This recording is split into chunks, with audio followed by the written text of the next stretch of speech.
And I encourage everyone to not just interact, but truly converse and make this a meaningful exchange of ideas. And I also invite you all to introduce one another to the architecture fraternity.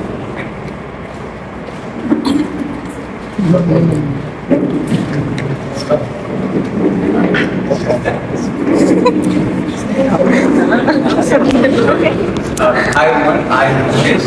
I'm an assistant professor in the High School of Architecture. One of the things I love about the field of architecture is it allows you to explore what you want to do. I consider myself more than apart from a teacher, I consider myself a research architect. I like to research and write. That is my form of exploration. So that's I just graduated from here.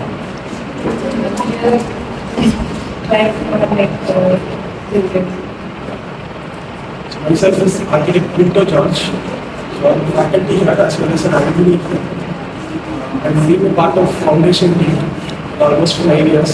We've been working together on the same foundation first years. So we are seeing all the different kinds of new generation students. It's a very hard challenge for us to know about them and to needs them also. So we are just trying to fit into this generation. We are learning things from the students as well as from our past. I'm Sneka. I've been working here as a faculty since my graduation, so my first job, so to say. And I've been trying to figure out what to do with the field and what we have learned in the past 5 years in teaching. I'm just figuring out. That's it. So I am Nirupama Victor. I am also an alumni from here. I practice and as well as I teach. So I am also in the stage of figuring out things. Myself, architect Tishanya, I graduated. Hi.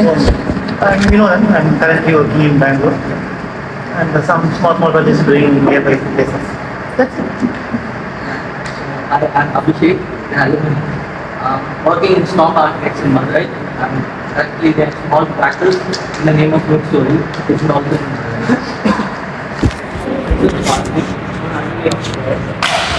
I'm working in Storm Architects along with this is trying to be on the plan. We could start up the name of architecture, which is freelance practice right now. So we both are parallel working in the studio and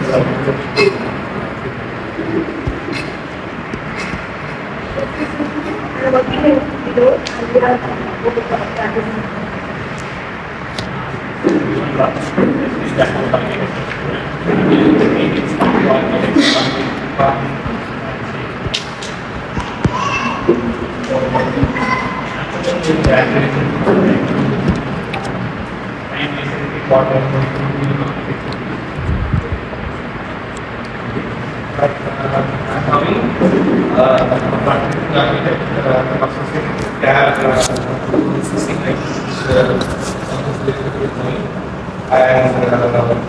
I'm also there to lead the design design. So,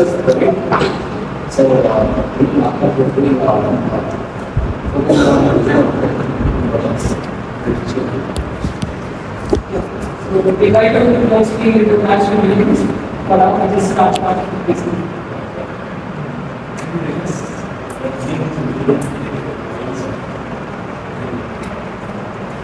Shankar, teaching in CAD for past 10 years. So I'm currently a small practice in my native college.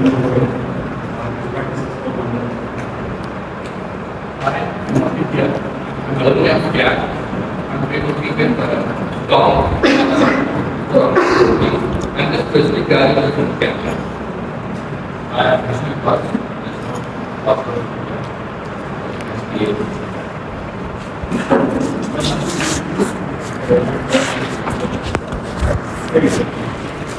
Hi, I'm Shamil Mutla.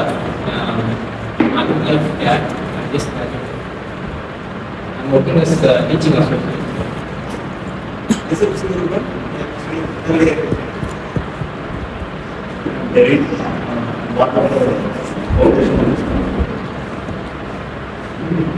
start. Yeah, myself, the architectician. Yeah, I'm practicing with architect Vijay Kumar. Myself, Sriram. I'm a conservation architect, graduated from SET University. Currently, I'm collaborating with a firm called Earth Building, which is basically reviving regional construction system.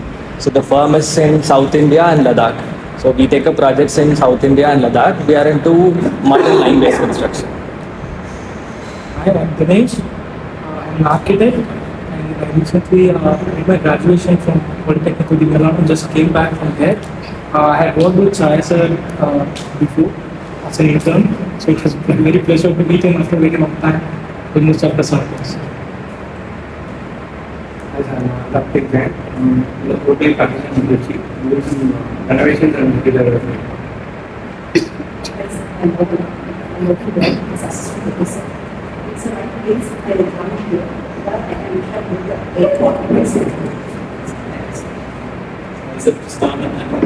I'm a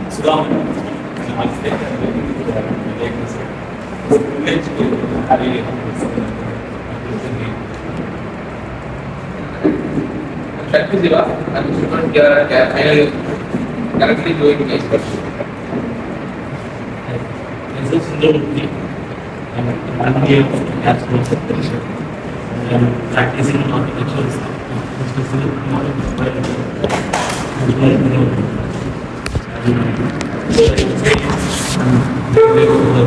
because this college made me passionate about architecture.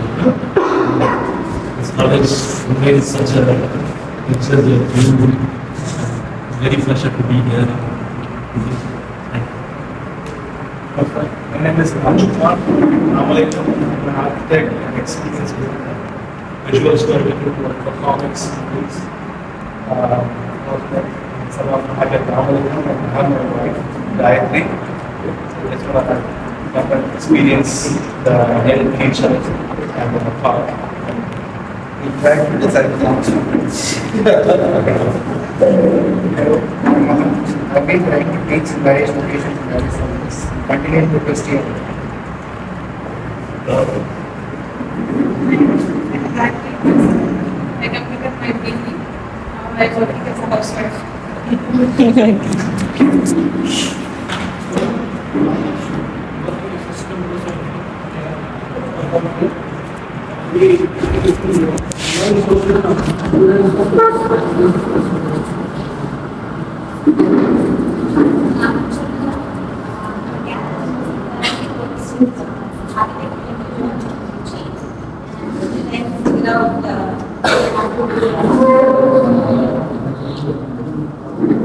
I'm architect here in 2017 since.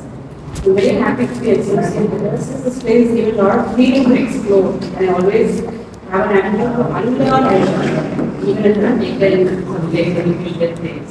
The dimension to see things. I'm Sadhri Kumar, Professor of Yes.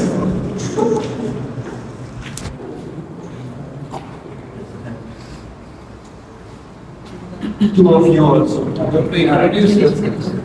Okay, you're done. Yes, ma'am. I'm an artistic photographer. Right now, doing PhD.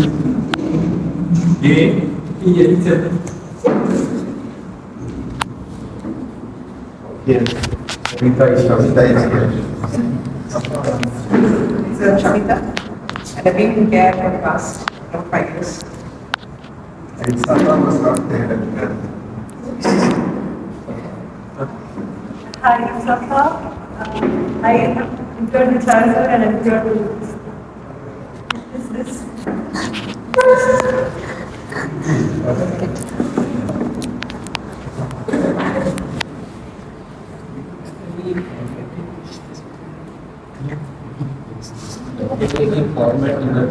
Can I introduce myself? Yes, I want to say something. Okay. Well, we were introduced yesterday. So we studied together and have worked together for years and all that. But what I wanted to say to everybody here is that I came here for the first time. And I've been going around and seeing what is happening, and today we saw the books and the discussions that are going on.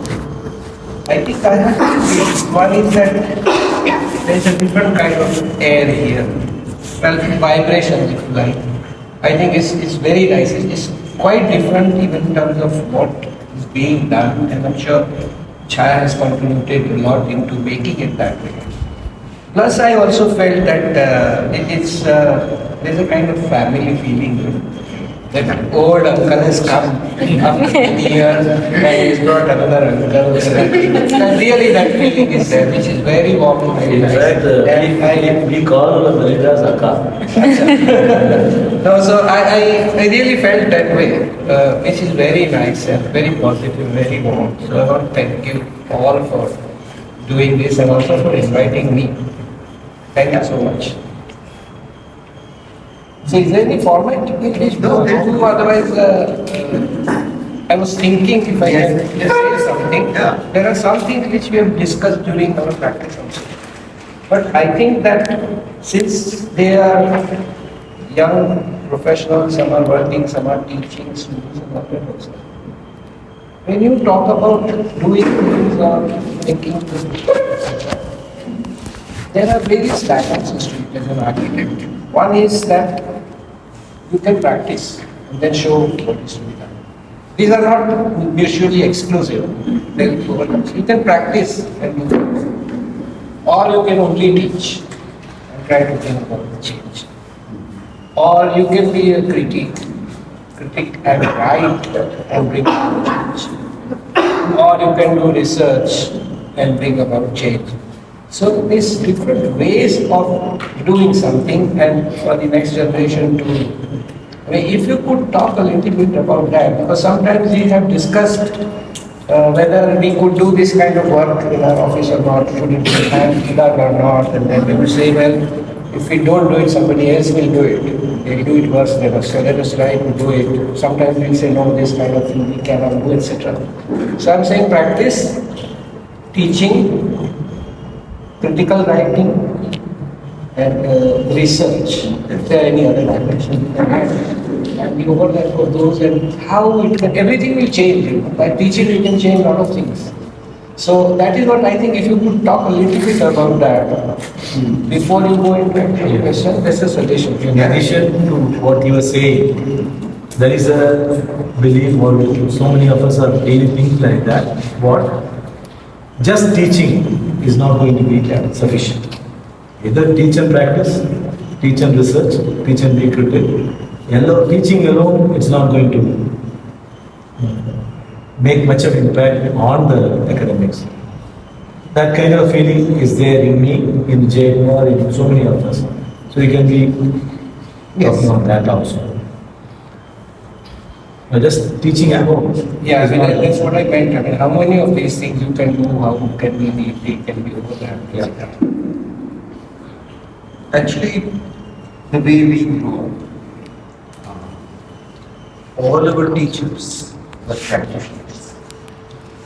If you look at Doshi or Raje or Pulavarki or Leo Palendra, colleagues like Kiran Pandya, they were all practitioners. Also, some of them were researchers, like Vicky was a researcher. And research and teaching used to happen. There were some people who were critical thinkers, who could write critically. For example, if I take Anand Bhatt, is one of the people who was part of so many interactions that we had. And any of these things, as long as it is narrowly focused only on what it's doing, will be inadequate.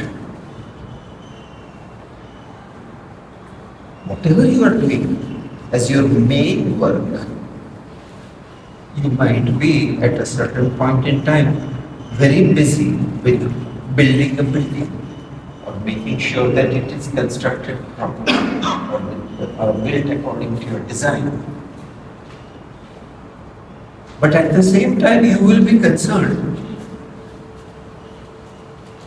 What kind of message does it give to a student? So you are in the mind of a teacher. You are concerned also what kind of a message or what kind of new knowledge is generated by this thing which I am doing. And there the mind of the researcher comes in. If you are thinking at the same time as you are making that building, you are thinking about in the context of the history of Indian architecture. Where does this fit in? Then you are thinking as a critical thinker. So, none of the four things that Sohan pointed out should be seen as exclusive activities. They are always mutually supportive. But each one of us has got some strengths.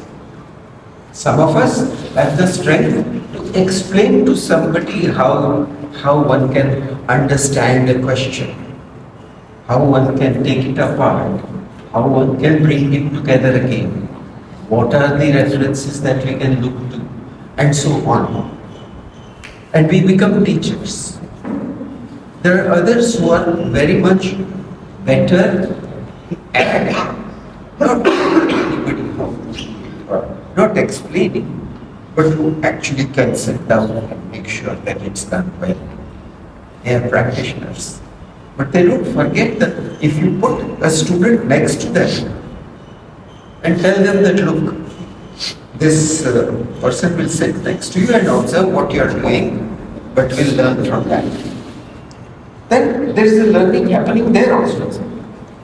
So, what happened with the idea of specialization was that we made watertight compartments.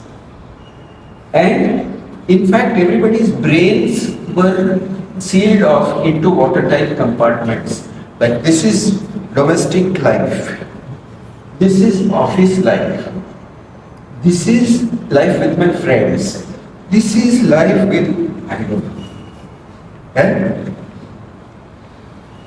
And I think that was one very damaging thing that we did to ourselves, which came from industrialization.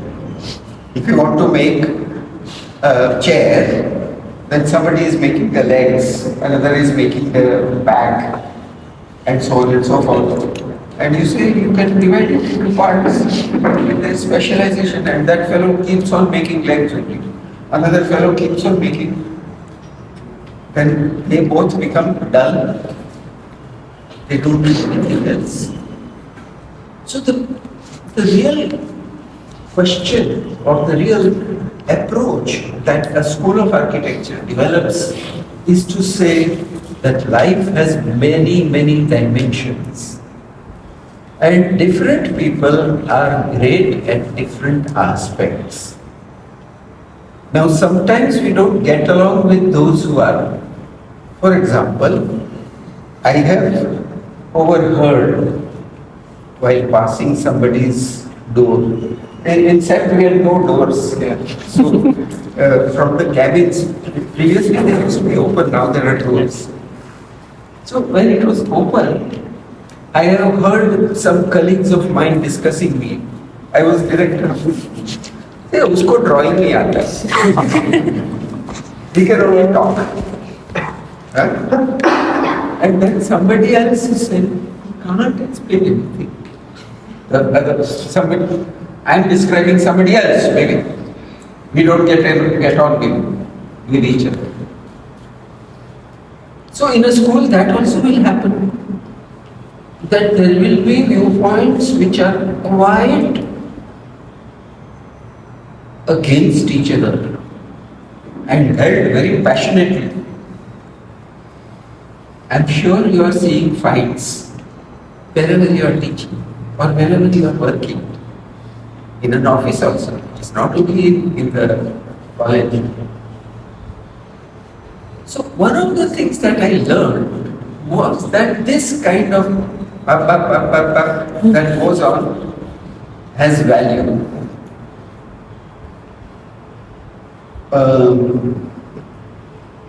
This is something that we learned from Yoshi being speaking. That he would purposely, into the faculty, he would bring people who were completely different and think that, what does he do? And he will just stay in the background and let them sort of argue it out. At the canteen was that space where everybody was having tea, and obviously they are having tea together at the canteen, so they've got to be polite. But internally they are being like, yeah, please come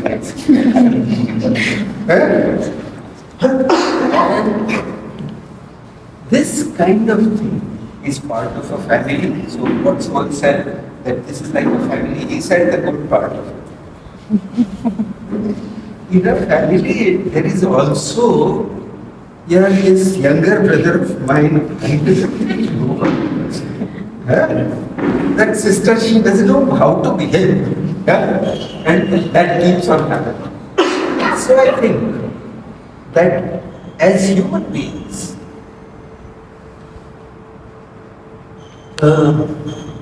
learning to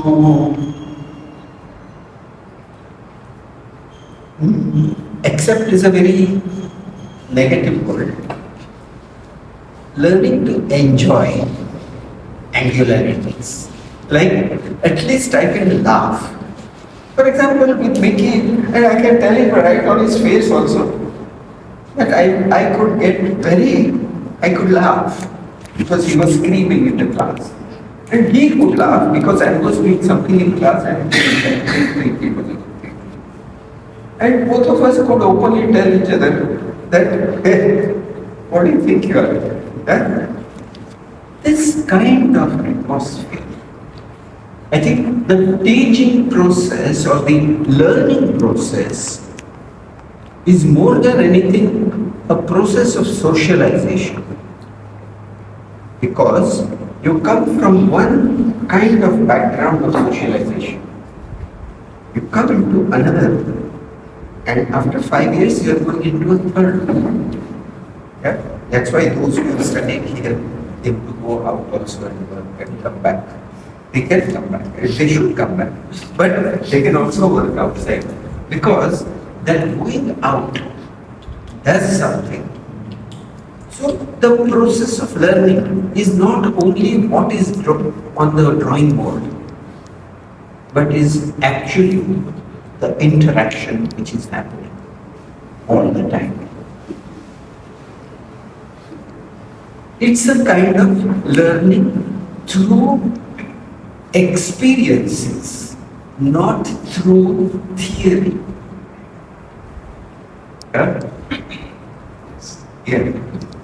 So, I think that you do have this rich and contentious environment here also.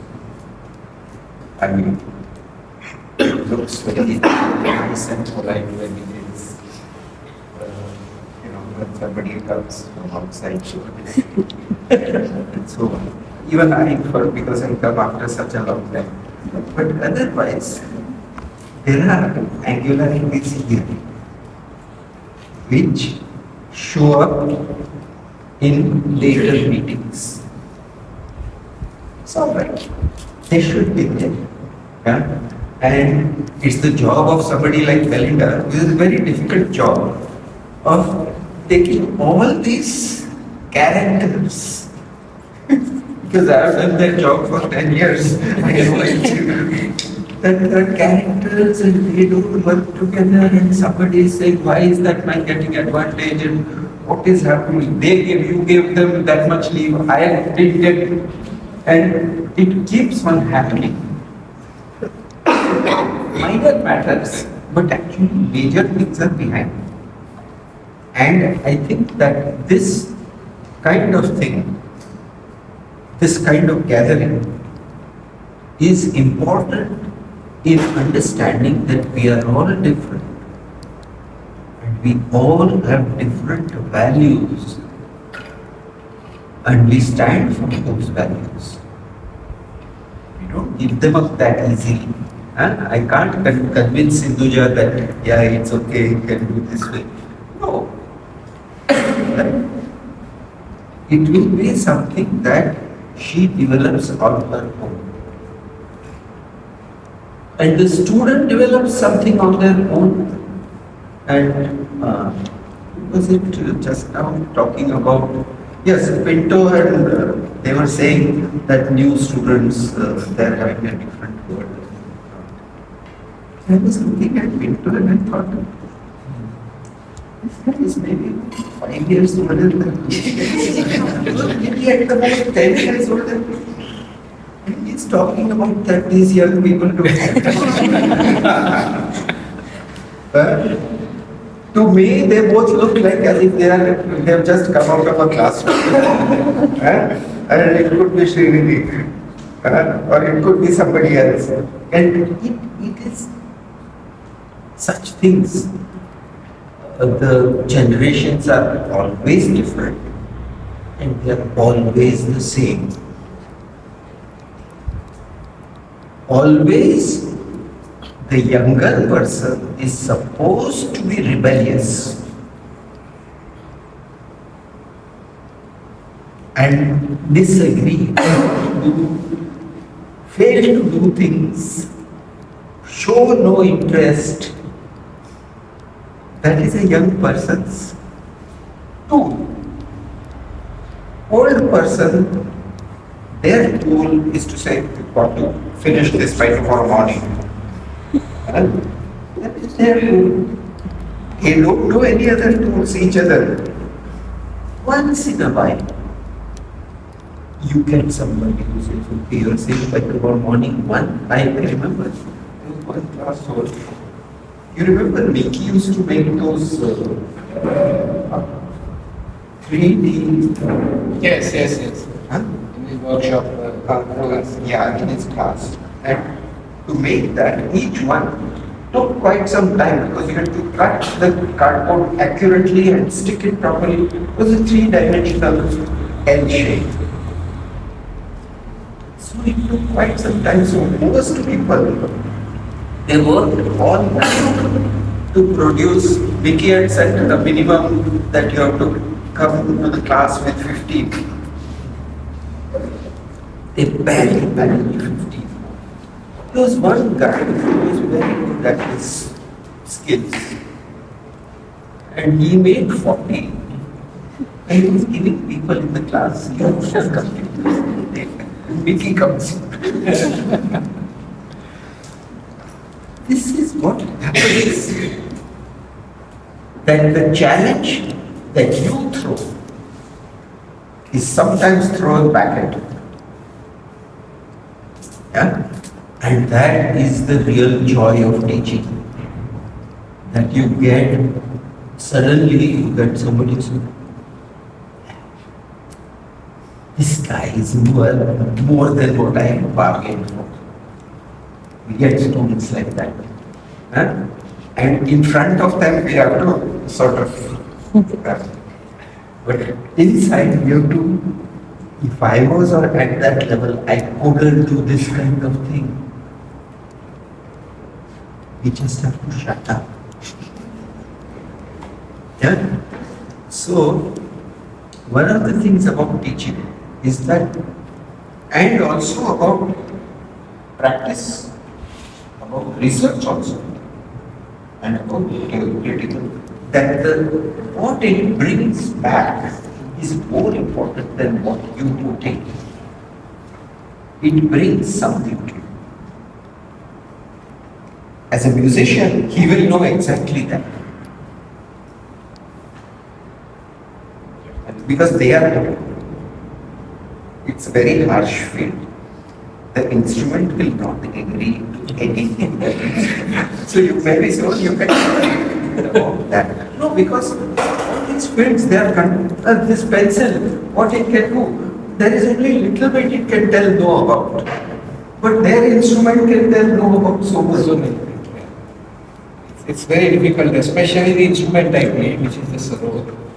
We just got its board is covered by a very thin skin, like tabla or mridangam, but it's very paper thin, and it is very sensitive. So if you take it to an air-conditioned auditorium, the tension in this thing changes. There are 25 strings resting on it, and everything goes haywire. Once a very great ustad was playing in the US in a large auditorium, on a large stage, and there were these footlights. You know, sitting right in front, and every few minutes his instrument would go out of tune. And then he realized that so much heat is being generated by it. So it's a live thing in a way, and it won't let you do something at some time. It is just. So in Gujarati we have a saying, Raja, which is the king, Baja is an instrument, and Bandra, which is monkey. They are all the same. At which moment, how they will behave, you cannot say. Raja, Baja, Bandra, not a Sarka. But I want to also say one or two more things and ask one more question. Then, I'm sorry, I'm not trying to monopolize, but two things. One is especially, I'm thinking about you when I'm saying this, and family and all that. So recently, we redeveloped our house, and I have two sisters, and we are all now, we are only three siblings, all the same building. So everybody came and said this goody thing, yes, you can become your sisters, and it is help, and your is not there and all that. Somebody came, Chaya, and said, fantastic, all the three of you can fight every day. Nothing better. Coming back to this chair thing, you were talking about somebody making leg and this and that, very specialized thing. Once when I was in the US, when I was young like you, I had a cousin who was also working in New York, and then I saw that life for the first time where it is very concentrated in certain things, you know, like when they are working, they are just working, they are not doing anything else. And Saturday, they are washing. Oh my God, from morning till afternoon, they are just washing.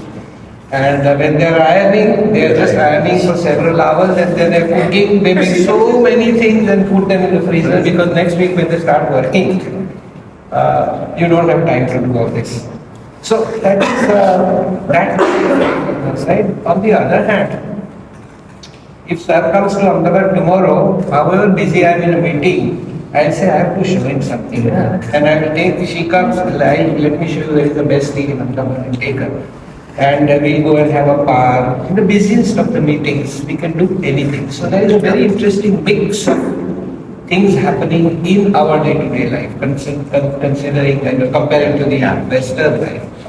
So I don't know if that helps us in developing the kind of attitude that you were talking about. And also from there, what I want to ask is that this, you talked about enjoying these things, you know. So whether making people learn that or getting them involved in that happens better in a school environment or in an office environment, whether you can convey this more, you can think about it. And one last thing is also, there are students who come to learn music from me also. So, and that kind of thing is very different. It already has much more of a family thing. And then they say, हाँ वो थोड़ा शरारती है, वो नहीं करेगा, छोड़ो. Then you tell the senior student, उसको जरा तुम देखो उसको. Sorry, I'm using Hindi. Please scold him because he is like a naughty child and all that. I don't know if you are doing that in school also, but my main question is whether this happens better in school, this kind of thing of making them learn how to enjoy these complexities and this chaos and everything, or in an office environment. I think then I will shut up now. Kaya's lecture, I'm going to stop. It's a very good question.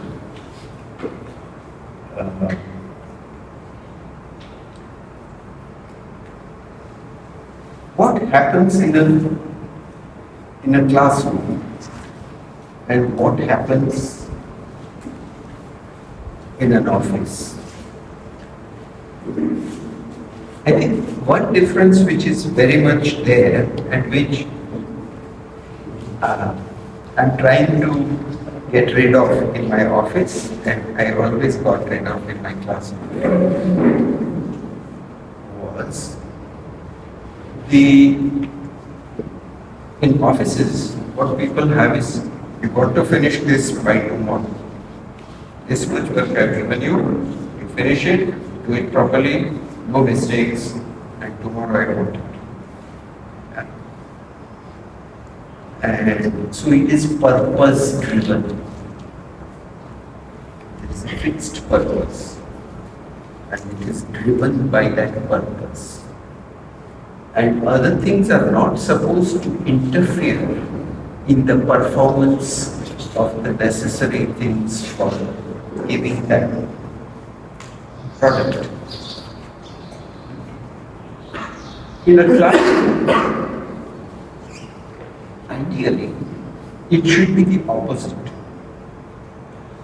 That it is not so much the completion of certain things, but the stimulus towards creating some chaos. That is important in the classroom. In classroom, you are looking for unexpected things. You are looking for developing each person's own way. Whereas in an office, you are saying this office's way, you follow it. Would need to keep that. There is not, you cannot do away with the second one. Yes, but is your office a classroom? But or more than that, is it it's a family gathering where this girl is sleepy and cannot finish the drawing. So I said, go and sleep, then you go home, have dinner, come back and finish it yourself for the office so that tomorrow you can show you. Unfortunately, my office is like that. Yeah, I know. It's nothing unfortunate. It's unfortunate for the people who work there because they know if we don't do, Chaya sir will finish it and show it to the client. Yeah, these drawings are made personally by hand. Yeah, like in the office, and he has done his internship there, he knows it. That I have also. And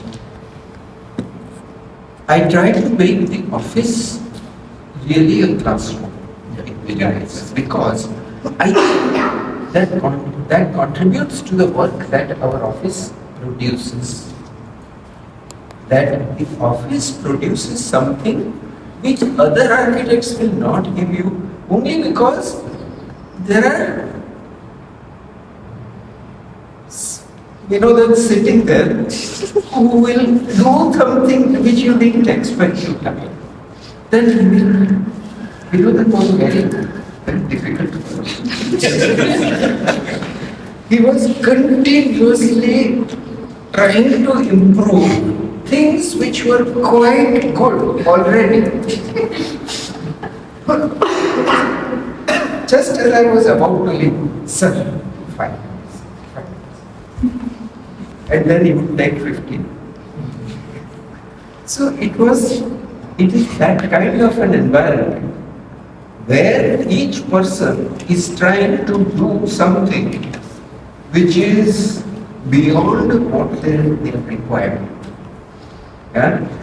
This is there because it is not thought of as a task. It is thought of as a kind of adventure. And so the client suffers little bit, or quite a bit sometimes, because they don't get things absolutely on time. But then I only get those clients who are willing to take that. Otherwise now everybody in the market knows. Don't give him anything which you need to do fast. He can't wait. If you want something, we try out. One house will take you 3 hours, 3 years to do it. Okay. So live with it. Huh? So, but an office normally is different from that. It has to produce. Now, both these environments have their own learning propositions. The learning proposition of the classroom is forget that you know and become completely ignorant. Yeah? And then flounder around, make mistakes, try. That is classroom.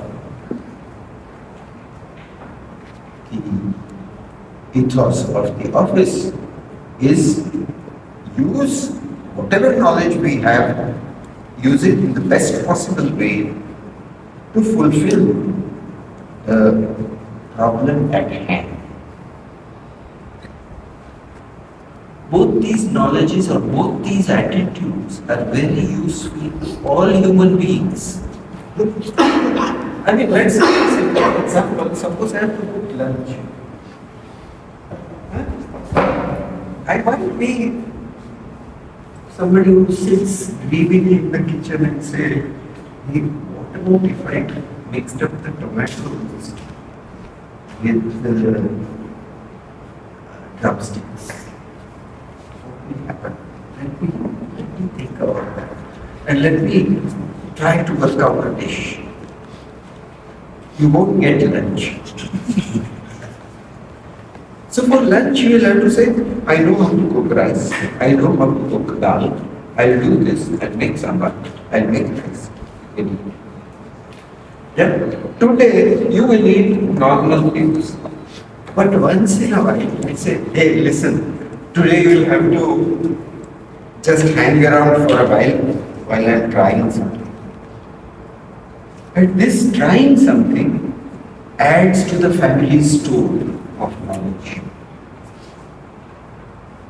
Because we never like it. Now, there is one pickle that someone sends to me, which he makes out of bitter gourd. Yeah. He sends bitter gourd to me. From his, very fresh one. So now that pickle you can't get anywhere.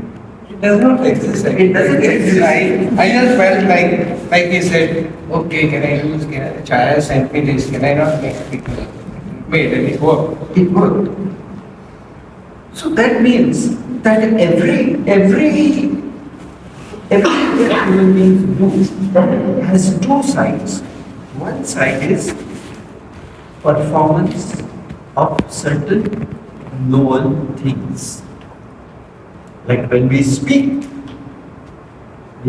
language, and today I am speaking English, therefore I use words in a certain way. That language is understood by all. But if I was a poet and I use the English language itself,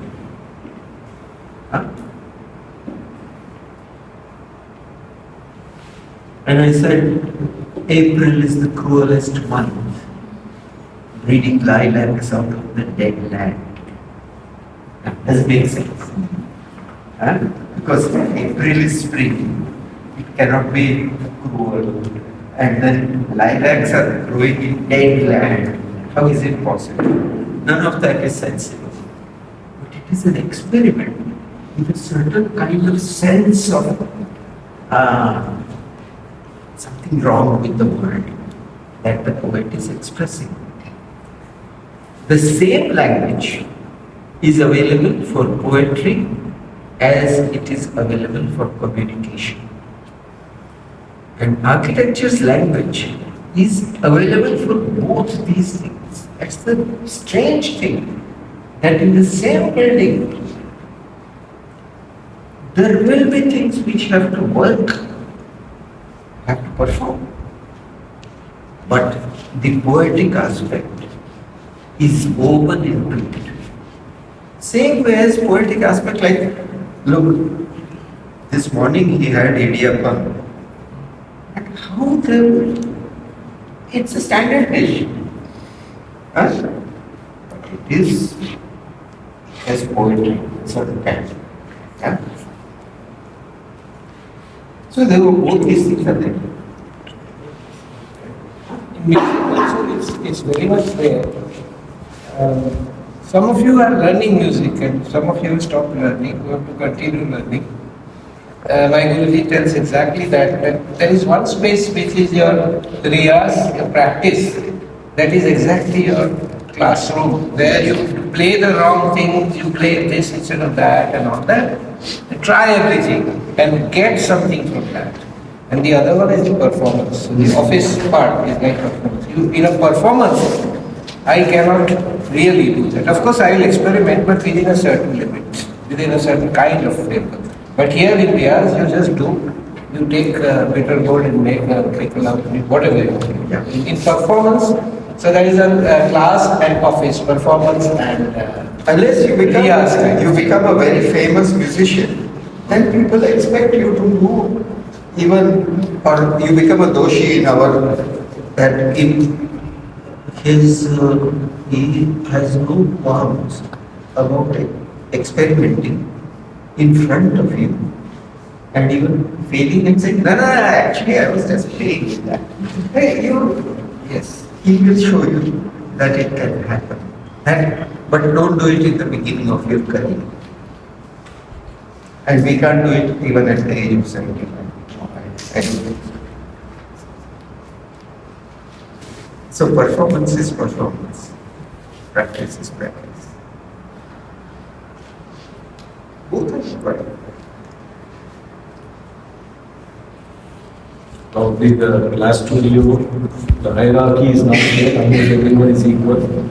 Whereas the office studio, there is a slight level of hierarchy. And the office studio, it is the performance, is the deliverable. Whereas the class studio, it is the process of learning is the deliverable. Yes. Kind of. Absolutely. So if you can make office studio closer to the classroom studio, I think that's going to be the best combination. Like what Yeah. Well, it is one of the office types. Yeah. You can have many types of offices. But my question here, sir, since I'm talking about those days, when we are just beginning learning architecture, there are only few schools in the country. I think 30 or schools in the country. And when I started, it was 6 schools. 6 schools. In 70s, early 70s, it was about 20, 25, 30. Of that, there are Delhi, JJ School of Art and Architecture, Mumbai, Mississippi, Chennai, yes, and BMS of Bangalore. Yes. These were 5 or 6 schools which are prominent. MS University. But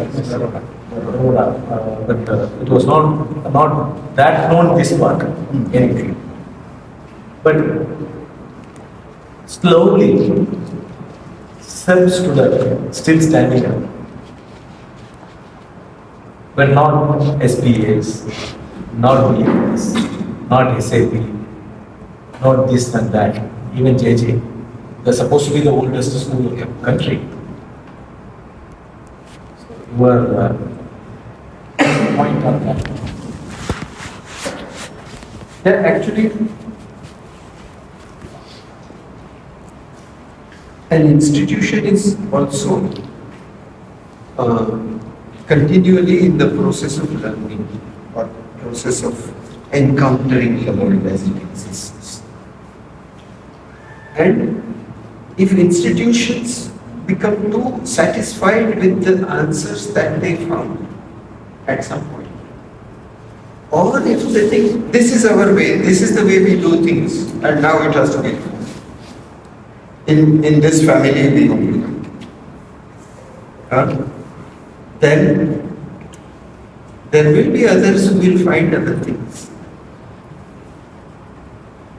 And I think one of the things that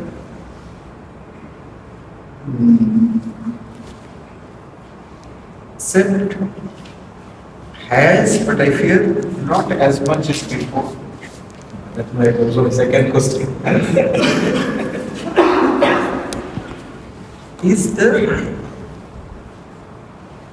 is the daring to try out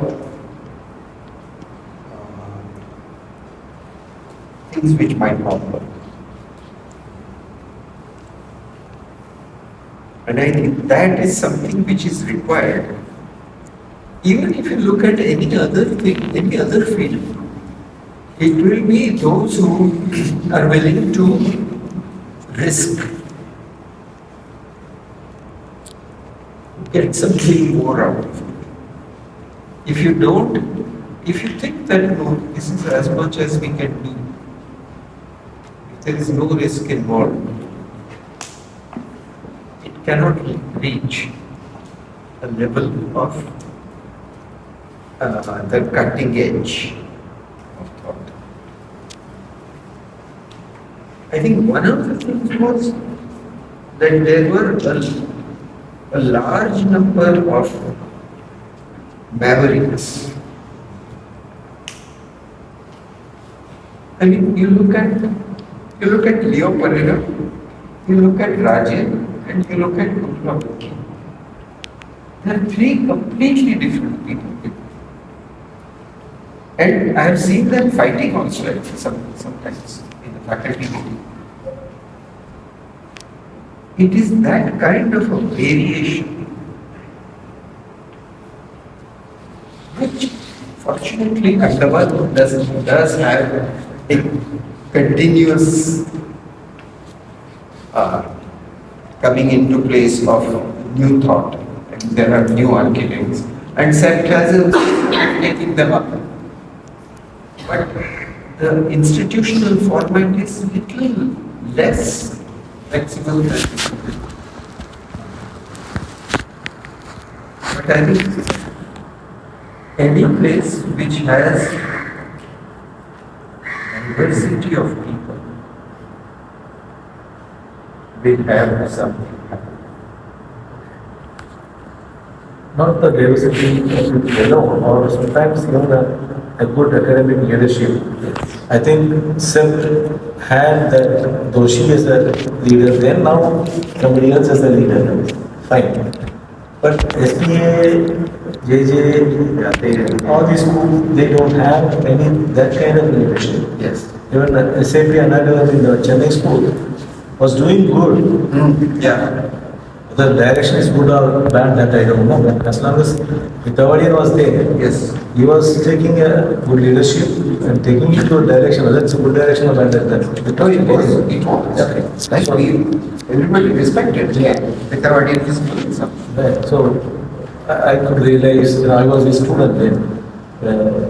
Probably. So after him, there is a lack of that kind of leadership, yes, or kind of people, and it's now institution becomes an entity than a leadership. Same thing happened with JJ or even EMS. EMS was really good. Now it is not that good. Now we take Bangalore, everyone talks about RD college. I think because we gained some kind of leadership with, of course, variety of personalities. That's not happening, or that was not happening in SAP. And even SPA, so many fellows comes and goes, and but there is no one single a group of leadership to take it to the thing. I feel that way. True. In this part of the country, in Tamil Nadu particularly, we were expecting Anna University and NIT to take the leadership in architecture. They belong to the early school. But both schools are not taking, assuming that kind of a leadership even now. In spite of the kind of resources, I'm talking about the monetary resource or the. But you see, that is one thing that happens to institutions which are highly bureaucratized. With lot of funding comes lot of bureaucratic control, and the government becomes more controlling in that. Now that happened at the SPAs, that happened at JJ, that happened also at university. So everywhere where that happens. So if you have, what was it that this fellow of Apple said? Steve Jobs said, stay poor, stay hungry, stay poor. Huh? I think that is very useful. That you don't have the amount of resources that are required to run your place. Slightly less. And you've got to struggle. I think he was absolutely, there's one statement of his that I can't disagree with. Stay hungry, stay poor. But even with that, I heard, without him saying, in Tamil Nadu, they're making engineering into 4-year course. They ask the same question for architecture also. But because of his gesture leadership, he said, no, you are thinking about making this course into 7 years. And they said, okay, 5 years. So I think even then, with that kind of bureaucratic influence, if we have the right type of leadership, academic. But now, you see, the post-independence period, and now we are talking about much bigger things actually. But in the post-independence period, there could be individuals who were that powerful. Today, even the politicians cannot be as powerful as they used to. And this is something which has had a very big impact on government funded things. But not only government funded, sir. I mean, my personal experience, I think Sabita can vouch for it. She was my student there, and now she was working there as a teacher also. I had similar problem. It was not government funded. Architecture, the School of Architecture in Kerala, but it was again very tough personalities, criticizing, commenting, not allowing to do anything by engineering faculties. We could do very diplomatically, fight through that, and we could do really good things there. Yes. It was not funded by government, but it's all self-sustaining course. But I think we could do really good things when we are there alone. Sabita can say on that. But later, with more money and more things also, the kind of confusion in the leadership, is not taking it further. Yeah, that's true. But the school is developing. The school is developing, but not progressing. I think we have to realize the young teachers here and young architects going to the academic development is something else and progressiveness is something else. So we are talking about the progressiveness. Yeah. We are not talking about increasing the intake from 40 to 80, except has now become 120. And also more number of courses. More number of courses. We are not talking about that. We are really talking about the content or the excitement on the ground that happens at a place where something is being done. You can feel that excitement. Just now someone said there is a vibration. Yeah, I think you can feel it. And that makes a difference to a place. I must say that someone is being a little kinder than he should be. Because actually there could be much more vibration. Because you are doing things. I was just looking at those booklets. And there are very good things happening. But in the country, very few people know that there is a school such as this, which is doing such things.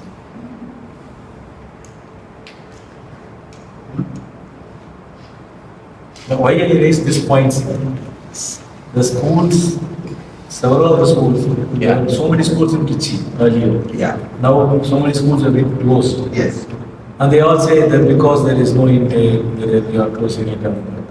I always say that because of the delivery, the kind of attitude you are, or the content, how do you conduct the course and things happen, there is no intake. Not because of the availability of the pool of the possible influence. I think this point has to be really given to. not if your the studio, particularly like what sir was saying, the content and the quality of the content is going to be good. Definitely, the students will come to you. Then you will reach the break even and then go further economically. Then it's great. But that is not happening in several of the schools, and one by one they are closing down. But is there I don't know if it's fortunate or unfortunately, there's a time limit in schools that we need to finish the course within this time period. And sometimes we ask the students, ask to get the work done. Fortunately or unfortunately, to ask them does that done deadlines. And even like learning art or music, after finishing or graduating from that school, they have the leisure time to focus on one thing and get there. And in that case, why do we need 5 years of having academics and No, there is a difference between learning a intangible learning intangibles and learning performance. Most education all over the world right now, for the last 100 years maybe, has been towards creating qualified manpower. With the minimum skill level. Yeah. So they are for the offices. You give grass to the cows, that they gives graduates to the offices. Some fields demand slightly radically different approach. And one of the fields, or the fields of all the intangibles, where you cannot state the method with any degree of certainty or any degree of clarity, there you need to have structures which are capable of generating surprises. And that's why you have this, there will be some people who don't finish the course in 5 years.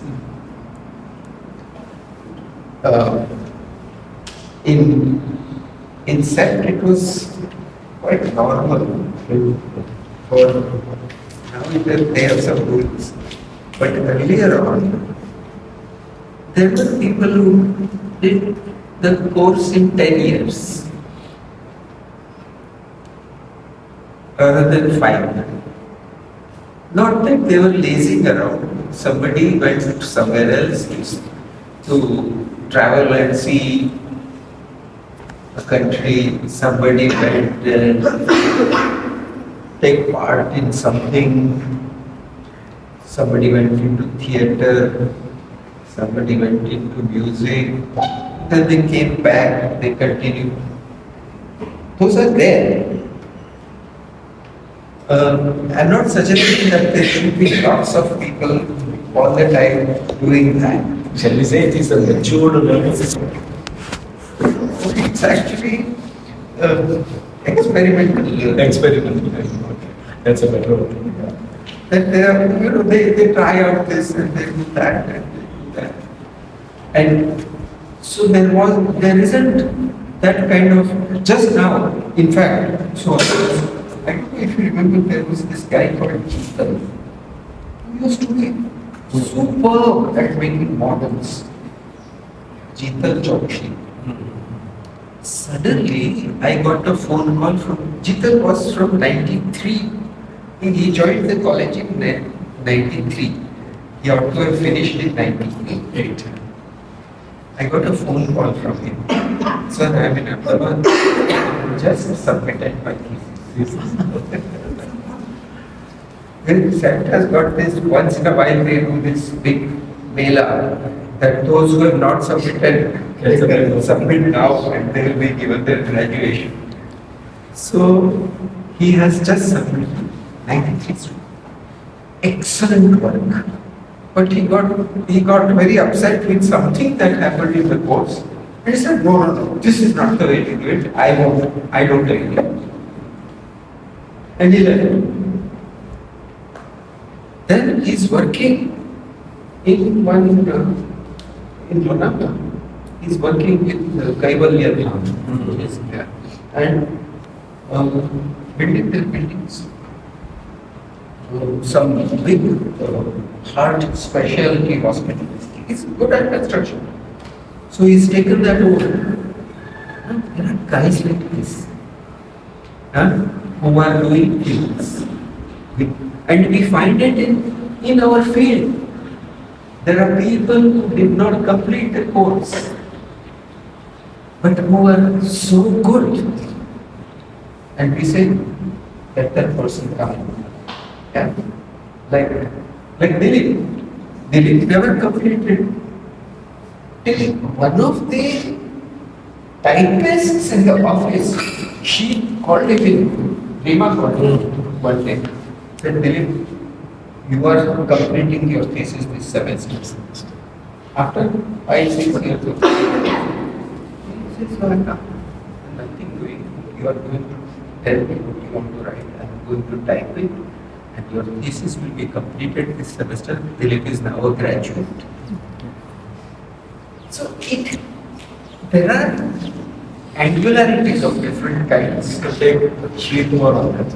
Yes, Sri Kumar, he said after a couple of reviews of the thesis, initially, I am not going to submit this year. He said.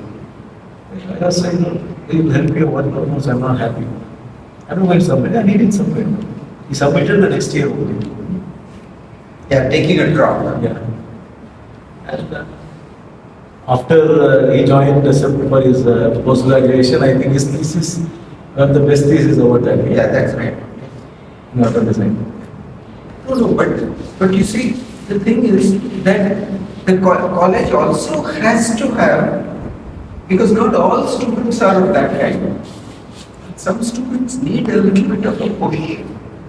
So I would say, more than the rules, it is actually the atmosphere of relationships through which one can understand here is a person who needs to explore the world and come back.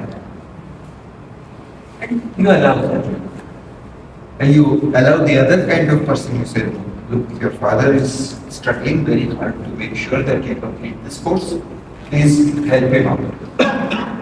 There will be a different attitude in different students. I can't make it a universal thing.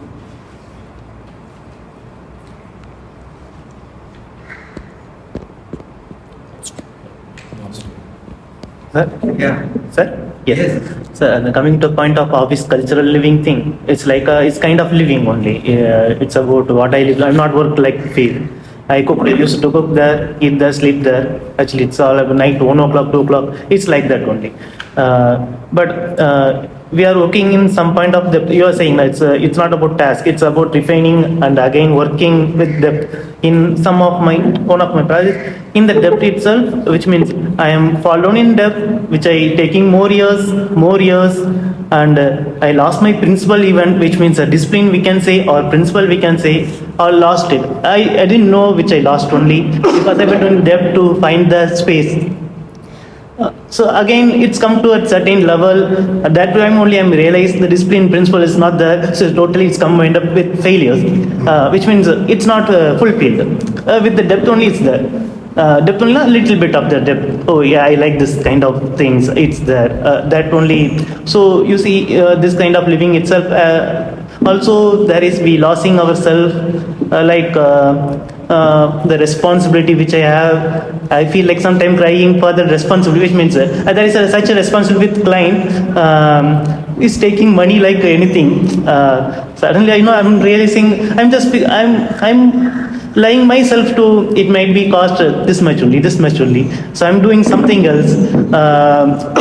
So it's coming like so suddenly I got fear. It's what I'll do. What I take responsibility with client is taking again more costly 20 lakhs more. So same way applicable for in here also, which means college also for students the debt and losing ourselves. This what is happening. I just simply saying.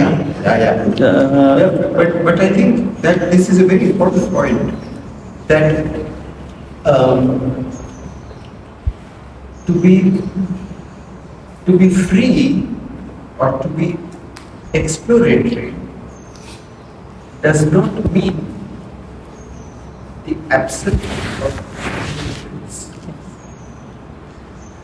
For example, I mean, in their field, it's very, when he's playing music, if the string is not tuned, it is not tuned. Simple.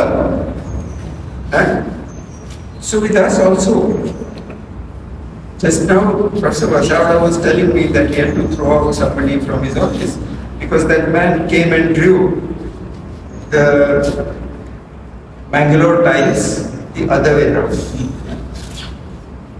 It's supposed to be this one on top of the other one. He drew like that. So Vasavada said that this man didn't know that this is supposed to prevent water. If he can't draw that, then he can't run in this office. So in the same way, there are so many things about how do you put a stone on top of another stone. But that is a simple thing. But it can also be, how do I walk in this passage? What am I going to see at the end? What is going to open up? Or can I till a certain point and then open up? Each of these things is a discipline of making. That's why yesterday there was some student, I wish those girls had come. They were asking that we are just making boxes. Huh? So when will we get the freedom? So I was just thinking that freedom is not that I can do. I can spit anywhere that I want. And it is like spitting. Some plants are like spitting. You eat a pan and spit it out. Yeah. Some plants are like that. Plant is tight. And it has a discipline. And if I can't do a very creative plan, I should at least do the discipline.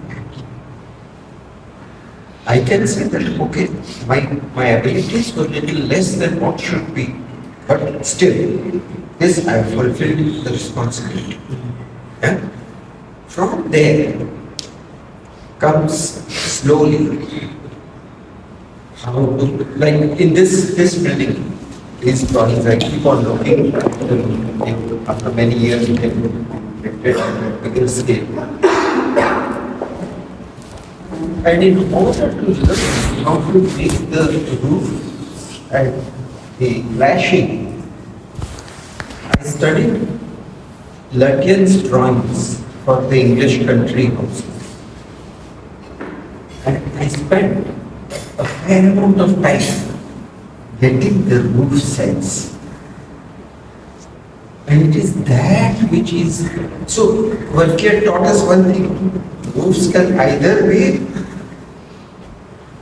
the eaves line is one and the upper line is changing according to the big or small space, or the upper line is one and the eaves line is making. And in this one I got eaves also going up and down and the range also going up and down. And that was, I had stepped out of the discipline and I built up a new discipline of roof making for myself.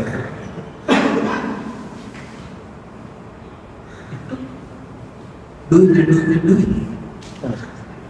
And I think a whole lot of the work of architecture is to do with the perfection or the purification of language.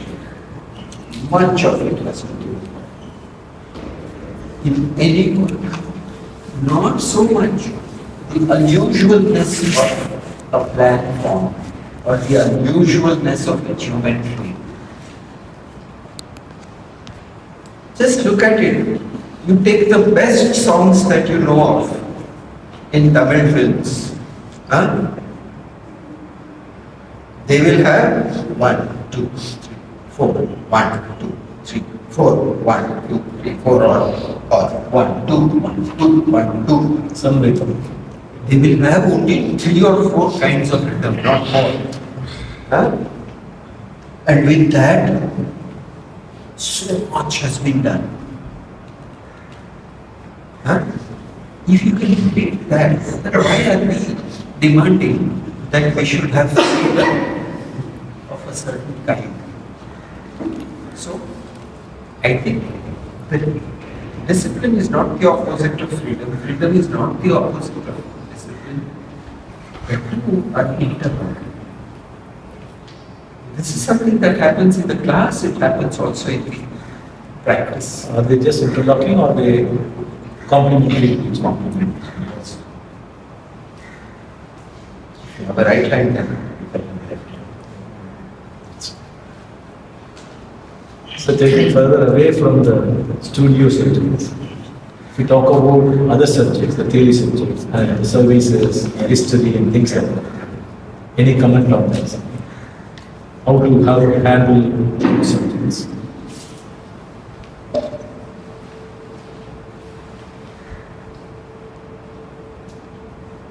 But particularly services students.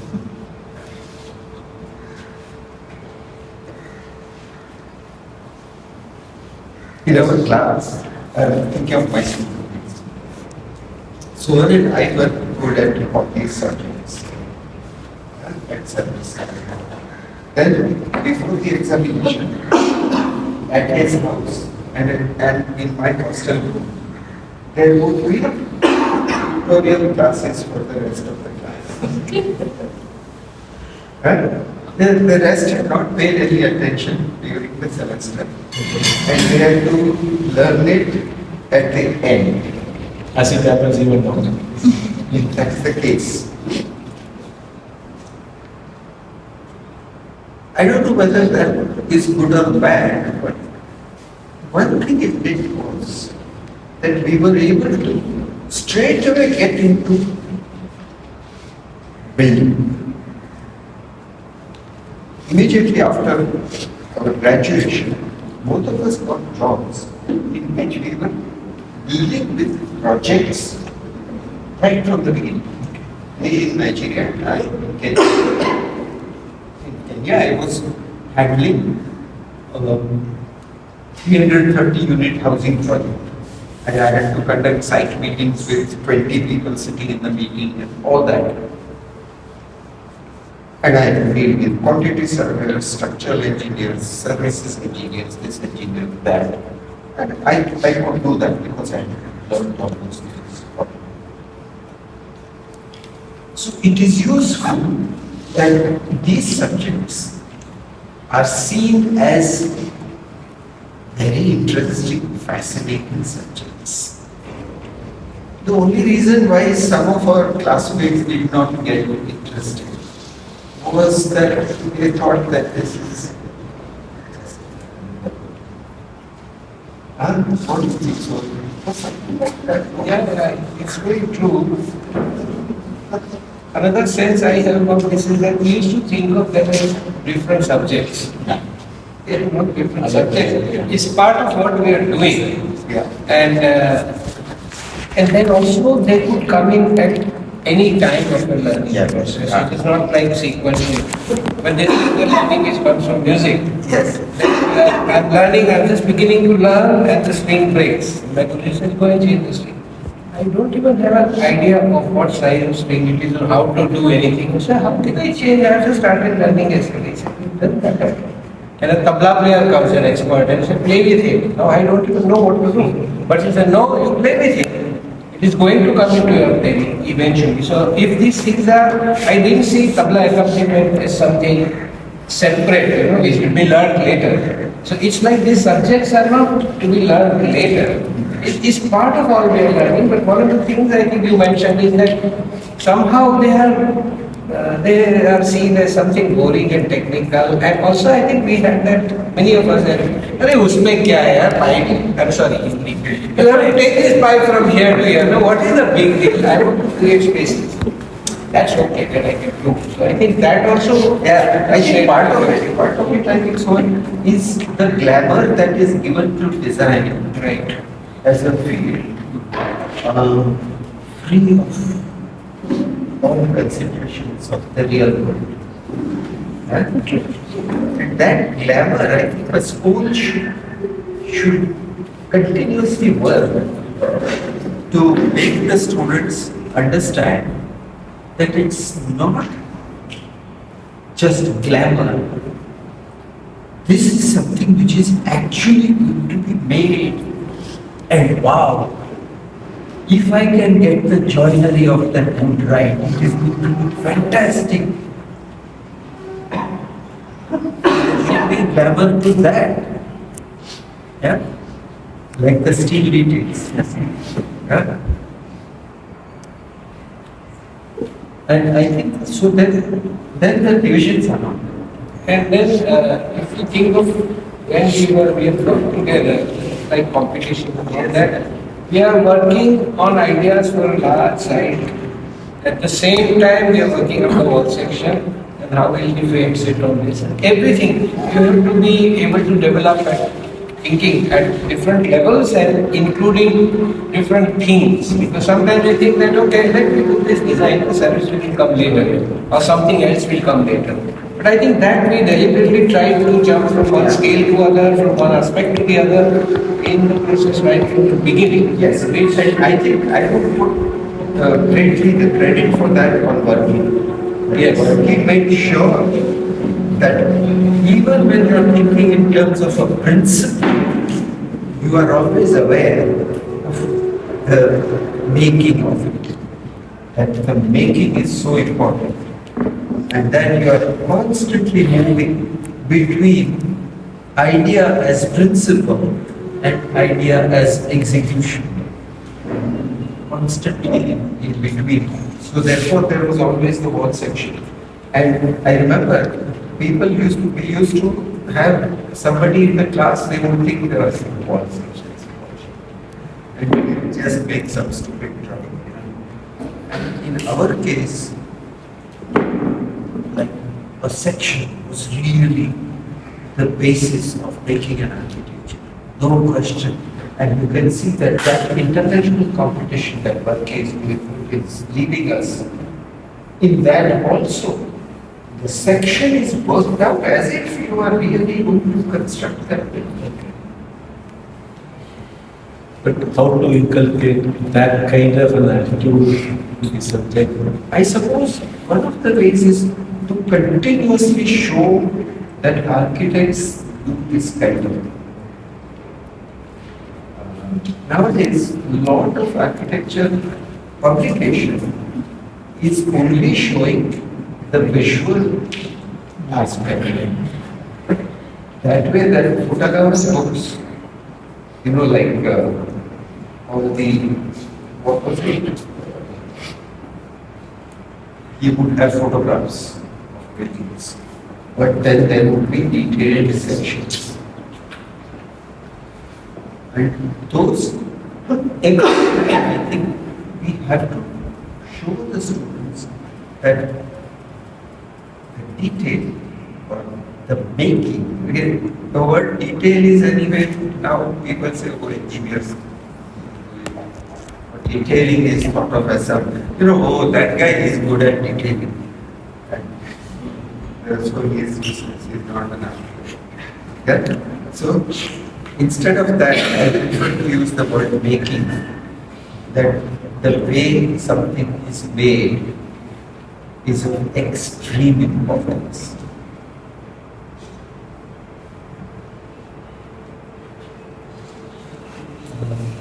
How do you, as a teacher, or your teachers, it's a question, they are able to keep up the spirit of passion for teaching for so long years? And whether times, in the same context, whether times you felt a bit down, where sort of, not, I won't say the word discouraged, but which made you put down in continuing teaching?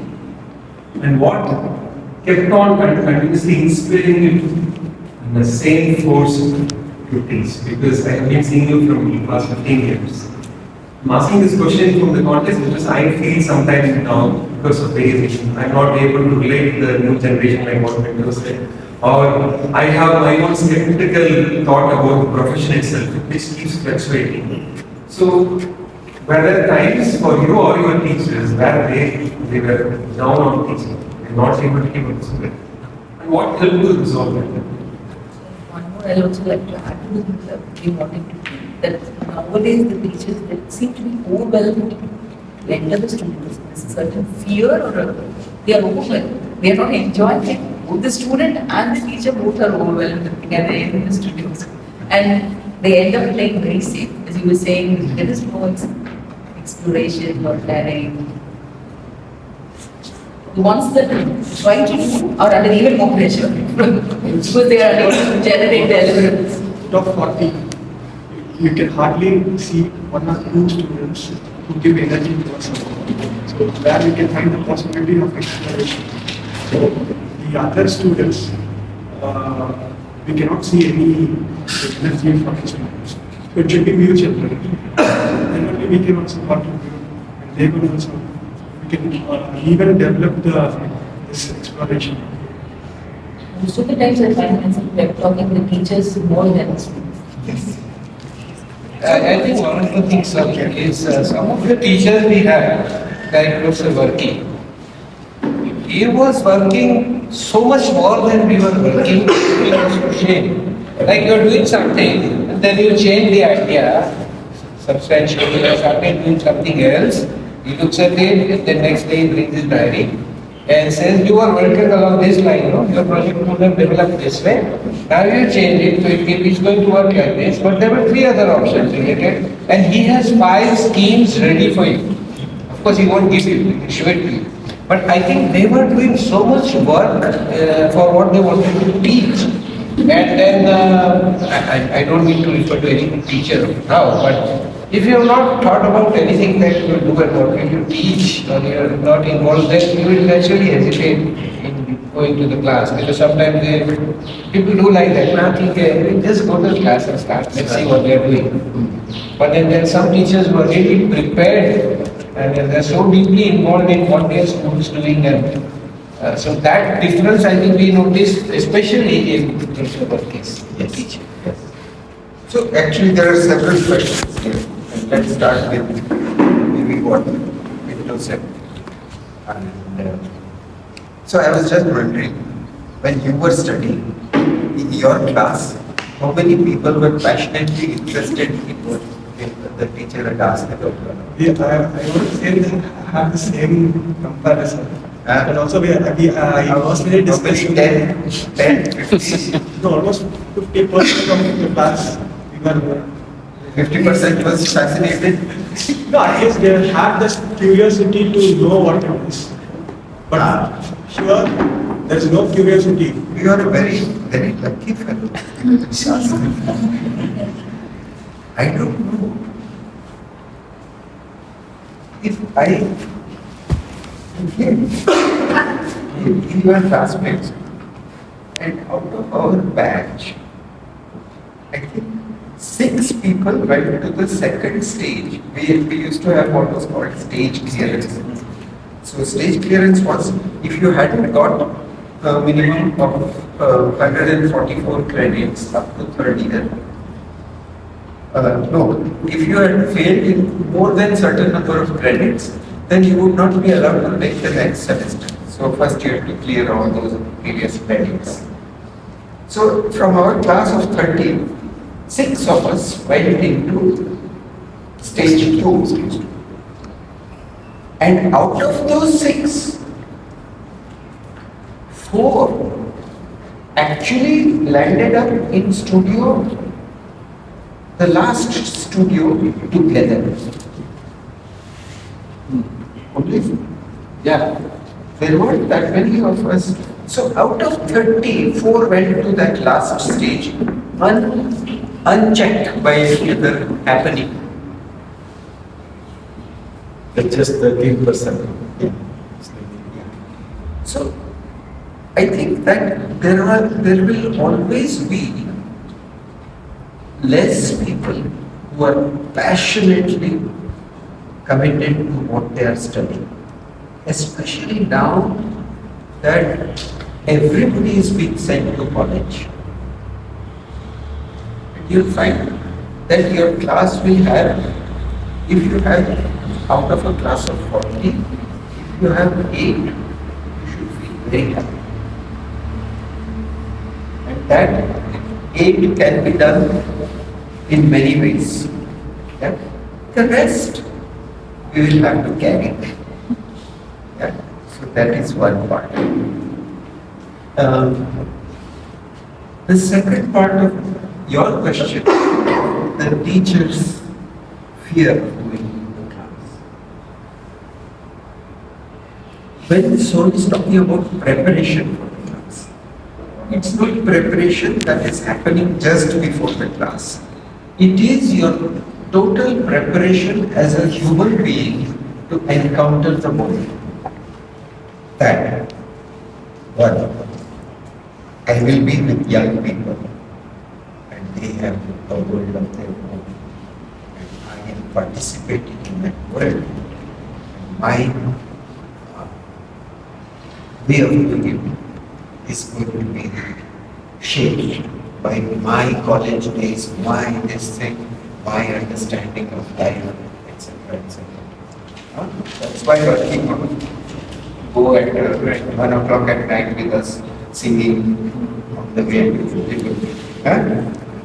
This is something which is happening inside the younger people. And then the faculty also has been through a whole lot of things. And the faculty should value what they have been through and what all is available to them.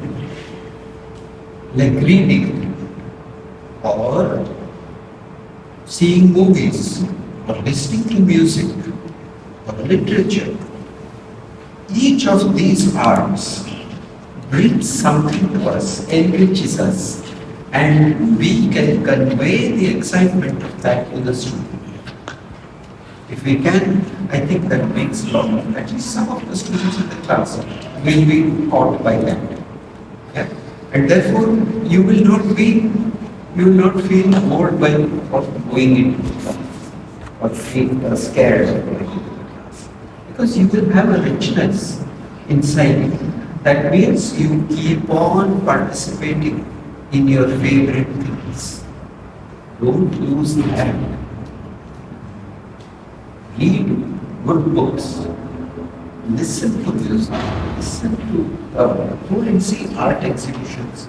Keep on enriching yourself as teachers. That is the preparation, apart from the specific preparation for this or that project. Because you would also would say, in Dr. Shivago, you know what happens? And you would say, what? He's talking to me about the movie in studio. He says, Dr. Shivago, when he leaves, and his snow is falling outside, and he becomes completely busy and bored. You can feel, oh, this is the way to be. That I've completely so I can imagine the world. That the teacher conveys to the student the excitement of the world as it is. I think this is very important. I think few more couple of No, questions. wait, there was one more. His question was there. Yes. Yes. After that, two Yeah, more yeah. questions, we are crossing more than 2 hours. Yes. Yeah, I think Mohan has that, but let him finish his, yes. Yes. Yes. So, at the end of every semester, Professor Burke used to call me and talk about his disappointment in the semester. He would tell me every single thing which had gone wrong. After the end of juries, that last day, say, child, we ought to have done like this. We didn't take that into account. Such and such happened, and so on and on. Every semester, there would be a stock taking, which would be mostly negative. But there was also some plans. Yeah? Like, wow, that project. I wish as a student I had done something like that. That also would happen. So there would be, out of all those 10 days of juries, 3 days on which such things had happened. And that's what kept you going. Obviously, the negative things will be there and you'll have to deal with them. But there'll be other things also. There is nothing in life which doesn't have a negative aspect. Huh? Even if you are growing some few things, you'll see that not all plants will succeed equally. And still, as a gardener, you are interested in them.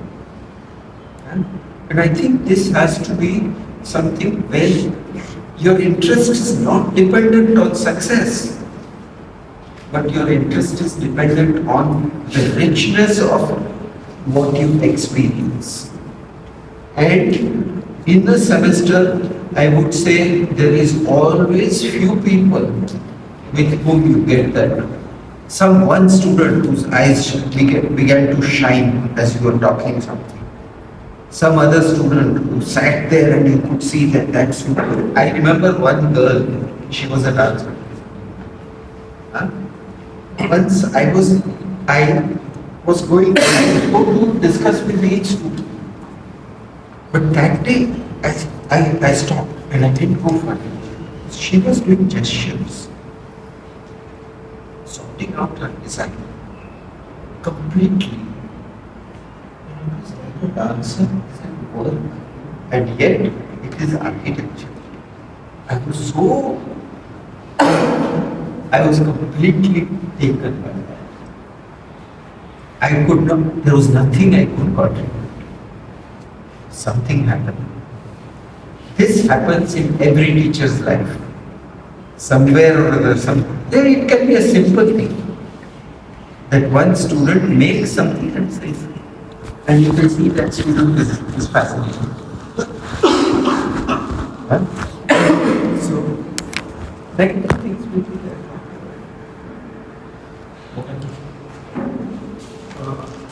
Why do I often feel like, or I'm forced to think, where I feel like my students are waiting for me semester to end?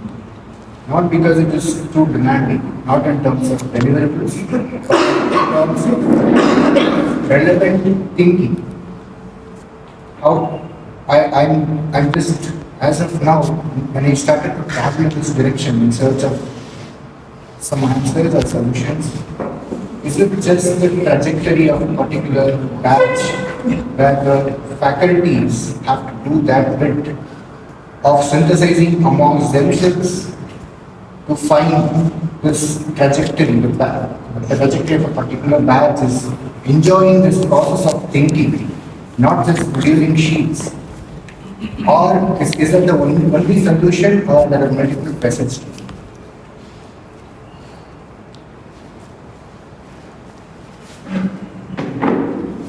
There is something which is, that can be very deceptive things. Like, students given lot of galis to teachers. Go to the studio during the time that teacher is not there. They will be saying things about the teacher which are quite significant. And we used to say that about our best teachers. Yeah? Whether it was Doshi or Marki or Raje or they will be getting behind their backs, they will get all this kind of stuff. But that doesn't mean that the student is not interested. Yeah? So, what is that?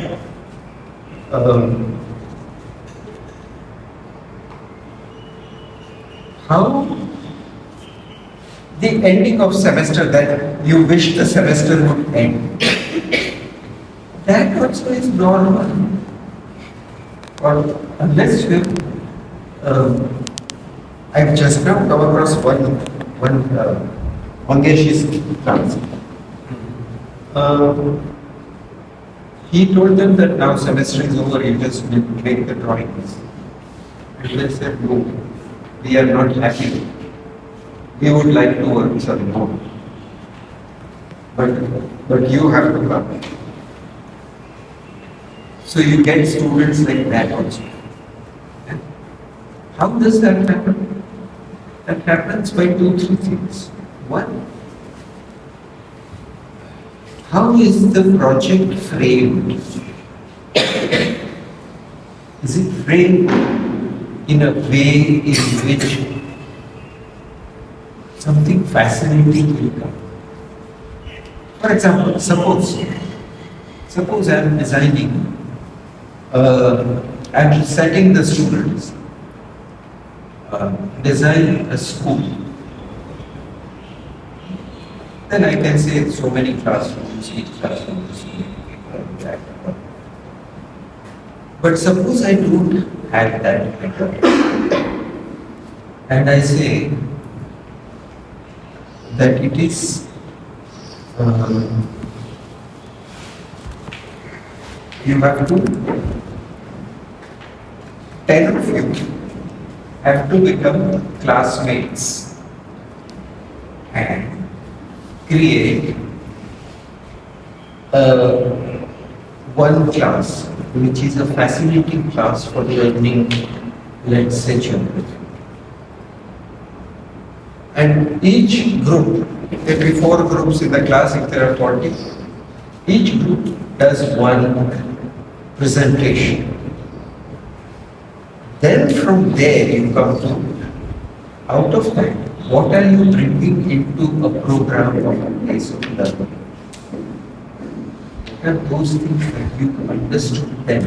Because without question, the students will come up with excellent ideas of how to learn geography, or how to learn arithmetic, or how to learn this or that. If they don't, then that means that your college has created too much of a standard. Then you'll have to move them a little bit by creating a situation of madness. So suppose I say that I must come into this place, but I must not be able to remember anything. Suppose I have to design something where I should not be able to remember anything. And it's none of them will be able to do it. Because you can always say, wait, see how you are using that.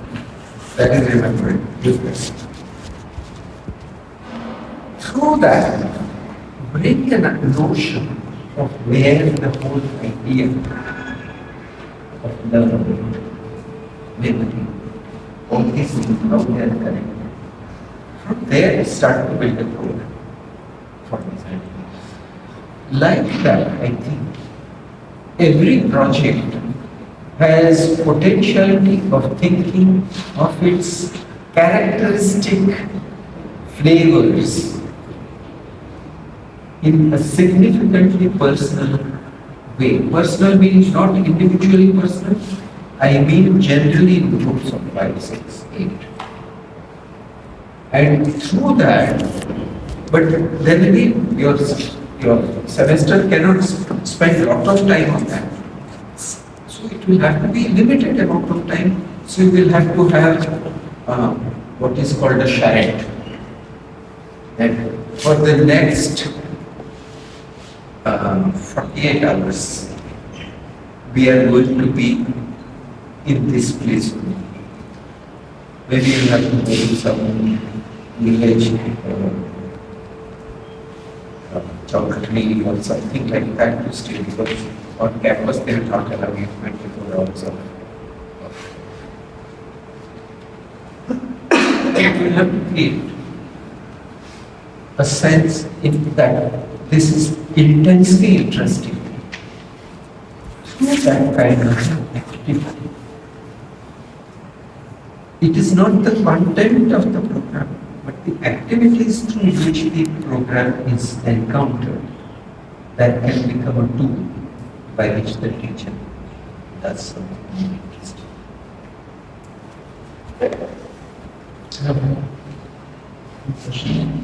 So, how do you see the future of architects or architecture taking a role? Or do you think it's a good time for architects to be involved into politics? Or in terms of, since we deal with not just space but also society, culture, etc.?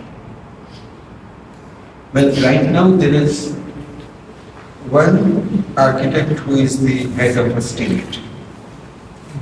Netanyahu is an architect. And unfortunately, it's doing some terrible things. So architects can be, and Hitler's architect used to be a man who also. So architects, the worst of them are control freaks. Like it. So if you are talking, that kind of architect is right now very much in demand, but it's not good for politics. But if you are talking about a different kind of person as an architect, depends who we are training. Are we training control freaks? Are we training precision-minded fellows? Or are we training fellows who say, oh, this is also how it happens? I didn't know that. Hey, this guy is, something is happening here in his drawings, something else. Yeah? So, we have to be clear. If the world of nature, the world of plants, the world of animals and insects, and the world of is as important to us as the world of human beings, then we should be in politics also. If we think that the world of human beings is the highest form and it should control everything else, then we should not.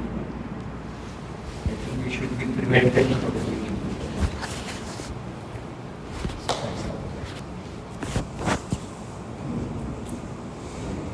Last question. So I graduated in 2019. I have been in this for I work with the many students as an intern. I learned the basics of planning, spirit towards architecture and those kind of things. And I'm working in a firm and freelancing. So as you have mentioned about the publications and the visuals of new publications, so I just wanted to add. So most of the time, the viewers of these publications are architects. most of the time. So the clients who read ArcAD or Architecture Digest, I'm not that sure about it. So, but even when architects are looking at it, this publication has certain criteria that the project needs to be shot in this way or by a photographer who has done so much so work.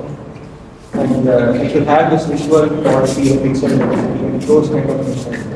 And while talking about celebrating the ordinary or research of ordinary, and when you try to do a work that is that doesn't need to be so visually qualified or where you need just to do the work which, which enhances the soul, which is or more architecture. And while looking at the market perspective, and when the clients are looking at the architects or even co-architects looking at architects, you need this valuation by a certain platform to get even that credibility towards your practice. So this is how this social media driven practice is moving towards, and I don't think it's not going to go down in the coming future. So what should be the attitude of an architect towards these? Have you seen Whole? There used to be a publication called Whole Earth Catalog. Look it up. You will find it on internet. Whole Earth Catalog. In the 1960s and 70s, when the Vietnam War was ending, the students everywhere were protesting against this kind of way of life, of consumption. They wanted a certain amount of freedom, social ease. They made this whole Earth catalog. So, they used to build communes at that time. You know, 5, 10 people, 15 people get together. They decide that the world outside is, the world is going in the wrong way. We don't want to live that way. So we will live with very little money, but we'll find out a way to earn. So somebody will paint something, somebody will grow something and sell. Something will happen. So the first thing is that this idea that only a certain kind of practice is possible should be put aside. It is time that there is now a revolutionary new form of practice. That is one. Now, there used to be a magazine called AD. Now they have changed, but earlier AD had 2 sections. One which was printed on newsprint, one part, and one part which was printed on card. And the art paper part would be like your standard architectural magazine. The one with newsprint would have all kinds of new ways of collecting water, making rammed earth work, or domes, or anything which was not common and which had sketches. It's useful to also think of that as an alternative publication. It is necessary now that a new kind of publication comes, which is not printed on art paper, which is printed like a newspaper almost.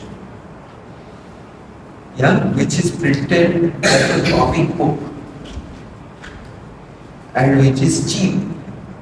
Like I have designed the catalog for this exhibition which would get it printed in time. But I have tried to do it in a way in which it comes out very cheap. So the idea should be that you are able to stay away from social media for certain kind of work. Maybe your office spends 50% of the time on doing work which will give earning, and 50% of the time on doing work which is useful. The other is virtually useless. Generally, when we design rich people's houses, mostly they are useless houses.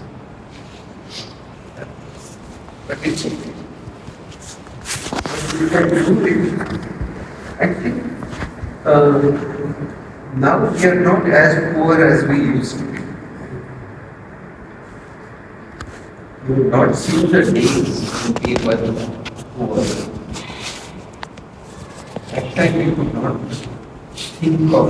So we had to, and still there were articles like Ashish Kanju. So on. There were many articles who said, no, we won't be part of this rat race. Will you be part of the rat race or not? That's your choice. Yeah. So very sorry, I just want to ask one thing, may not be related to architecture also, but it might helps with the young generation like us, that you taught us ignore the negatives as you said with him, like so we are struggling with some kind of things. We know this about our everything. So we are way of living with all these negatives, all this family problem, maybe some personal problem, maybe all this may affect or may not. We are trying to figure out living presence. We are not able to living presence. This kind of it can be a negative thoughts, can be a different kind of painful thoughts or whatever it is. But we are not able to live in presence. I am seeing you always living presence, which means you are trying to figure out seeing presence. You just know you told us right, and you know negativities kind of thoughts, which may affect us in professional as well as here as well as. Which means this kind of thoughts and all. So how will you figuring out? Which means I don't know how you are looking the life like without those things, or how you dealing those things, ignoring those things, and living in presence. It's I don't know. So how will it might help us? Like we are in struggling in path somewhere. We are the people little bit.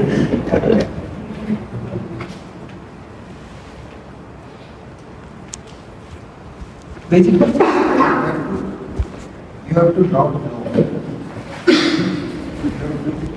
You have to become foolish. Corbusier had one sentence which was written on his drawing board, and which was, every morning I wake up in the skin of a donkey. That you start by saying I'm a donkey. Then everything else is better than donkey.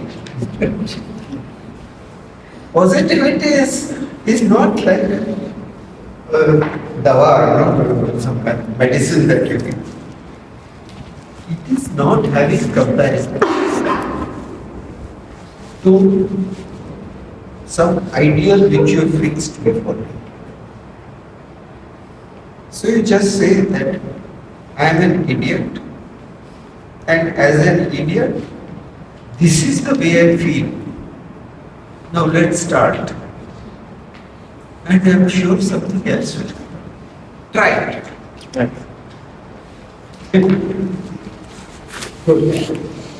Shall we call it? Yes.